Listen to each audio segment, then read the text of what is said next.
Wouldn't it be nice to be king or queen for a day? Just think of what you could do if you were king or queen for a day.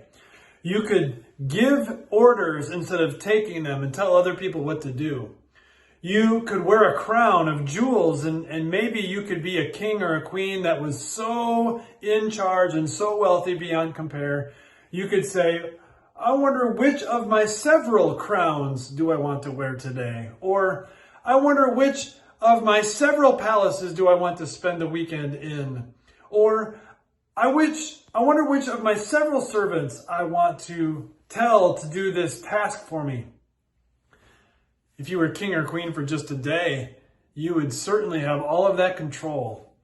What if you could do that and just actually live for a day saying the world is my kingdom, everybody else just happens to be here, and I get to decide how things go?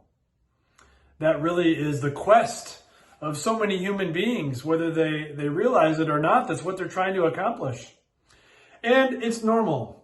Pontius Pilate, the judge before whom Jesus was on trial, was the king for the day of the area.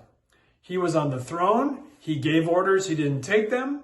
He's the one who got to call the shots. He was wealthy beyond compare. He was the Roman representative.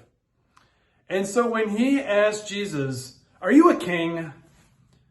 certainly he expected some sort of answer along the normal human quest of wanting earthly power, money, and control for a day or longer.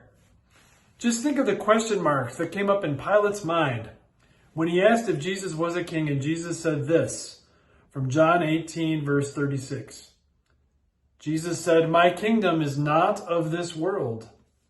If it were, my servants would fight to prevent my arrest by the Jewish leaders. But now, my kingdom is from another place."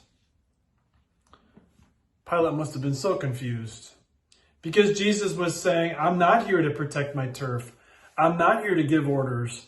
I'm not here to boss people around and command them to do everything I want because I'm just so me first in everything I do, say, and think. Jesus earlier, when he was arrested, had told Peter, "Put your sword away," when Peter tried to stand up for him.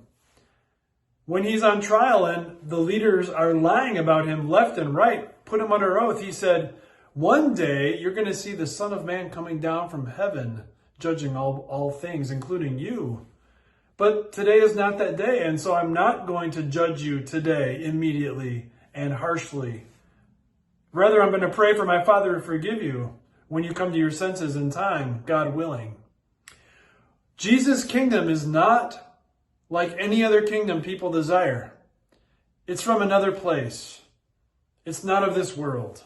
Because Jesus, though he has all power and money and control, has so much more glorious goals in mind than trying to boss people around or amass control. He has this goal in mind, that you could be safe with him for eternity, that your sins and your relationship with God would be pure and perfect. Jesus gave up his life on the cross in order for that goal to be realized. And he assures you today, time and time again, that there is now no condemnation for those who are in him and his word. He assures you that today you will have trouble, but take heart, he has overcome the world, and in him alone you can have peace. You see, Jesus doesn't rule in the way any other earthly ruler would rule. He rules in your heart through his word and sacraments. He assures you of truth that lasts for eternity. And he does so not by bossing people around, but by giving everything up.